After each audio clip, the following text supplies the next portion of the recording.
I have a Buick Envision here, stuffed real good right in this area. Pull all of this old damage out. I have a Buick Envision here. This one got smacked in the back. It's getting a new lift gate, and then all of this is stuffed real good right in this area.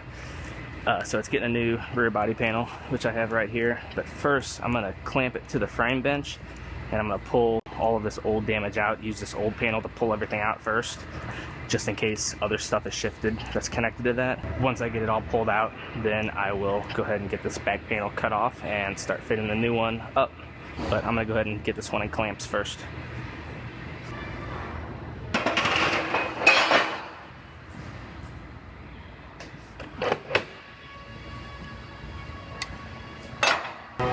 So they have measurements of where they want these clamps to go, and you go off the center of the rear wheel, and they want this one 790 millimeters, just right, actually exactly just about where I have it,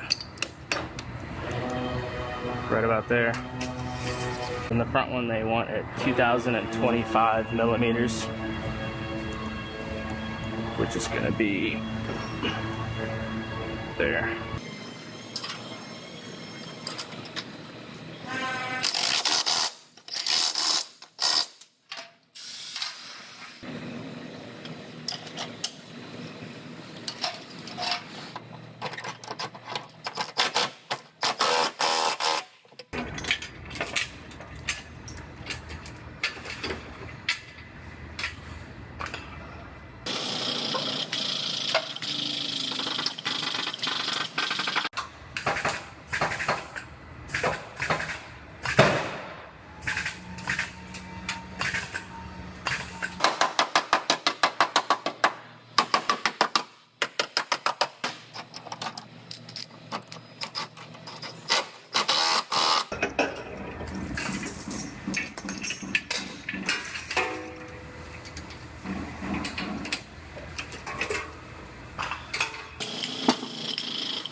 Alright, I just about have this rear body panel all fit together.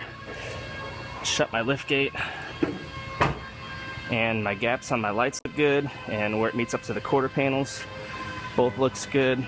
It seals very nicely across the bottom, so I'm gonna pop it back open, and I'm going to go ahead and get this back panel welded on.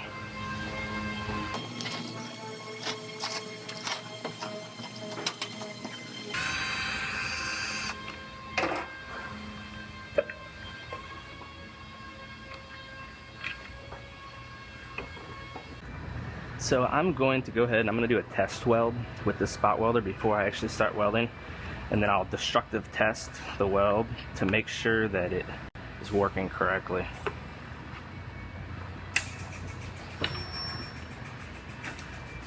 Just like that. Then I'm going to take some vice grips, lock them on here, and I'm going to rip this apart.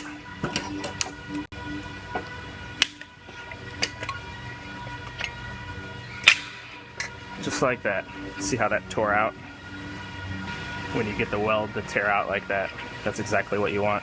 If it were to just pop apart or something weird like that, that means it's not getting penetration through the two panels. So, but it's working good, so I'm gonna go ahead and get this spot welded on, then I'll do my MIG welding after that.